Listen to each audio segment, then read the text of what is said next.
वसमत शहर police station येथे बकरी ईद निमित्त शांतता समितीची बैठक संपन्न। पोलीस निरीक्षक सुधीर वाघ यांच्या प्रमुख उपस्थितीत वसमत शहर पोलीस स्टेशन येथे आगामी होणाऱ्या बकरी ईद संदर्भाने शांतता समितीची बैठक घेण्यात आली। सदर कार्यक्रमास वसमत शहरातील प्रतिष्ठित नागरिक, मौलाना, धर्मगुरू इत्यादी मोठ्या प्रमाणात उपस्थित होते।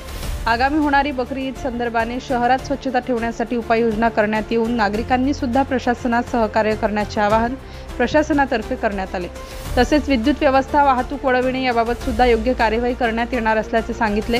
खोटी अफवा पसरवून विनाकारण जमाव जमवून कायदा व सुव्यवस्थेला बाधा पोहोचवण्याचा प्रयत्न केल्यास पोलीस प्रशासनातर्फे कठोर कार्यवाही करण्यात येणार असल्याचे पोलीस निरीक्षक सुधीर वाघ यांनी सांगितले।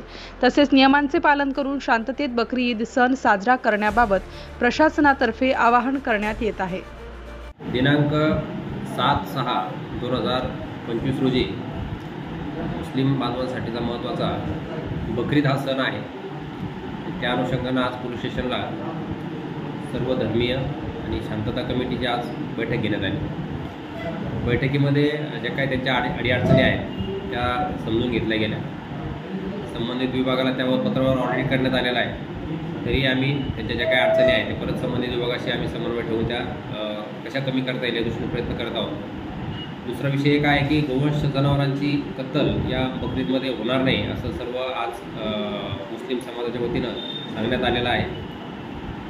मागच्या काही दिवसापासून ते दिसतसुद्धा आहे की बऱ्यापैकी आता शहरामध्ये जनावरं वगैरे दिसत नाहीत आणि सगळ्यांना आम्ही त्या विषयाचं आवाहन केलेलं आहे। शिवाय तो कायदा आहे, गोवंश जनावरांची जे कोणी कत्तल करेल त्यावरती कडक कायदेशीर कारवाई केल्या जाईल, त्यांना अरेस्ट केल्या जाईल। त्यामध्ये कुठलाही दुजाभाव ठेवला जाणार नाही। जे काही गोरक्षक वगैरे आहेत त्यांनाही माझी विनंती आहे की आपल्याला अशी काही माहिती असेल कुठे तर आपण आमच्याशी शेअर करावी, संबंधित ठिकाणाची आम्हाला माहिती द्यावी। पोलीस प्रशासन स्वतःवरून त्यावर कारवाई करत आहे, पण जर कुठे आमच्या नजरेत चोरून लपून जर अशा काही गोष्टी चालू असतील तर त्या आमच्या निदर्शनास आणून द्याव्यात।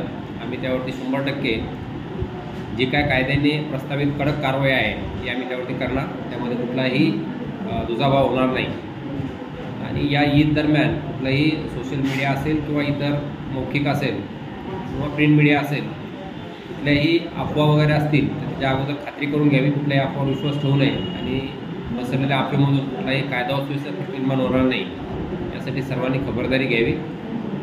दिनांक 7 रोजीच्या बकरी ईदसाठी माझ्या सर्व मुस्लिम बांधवांना आणि सर्वच वसमतवासियांना शुभेच्छा आहेत।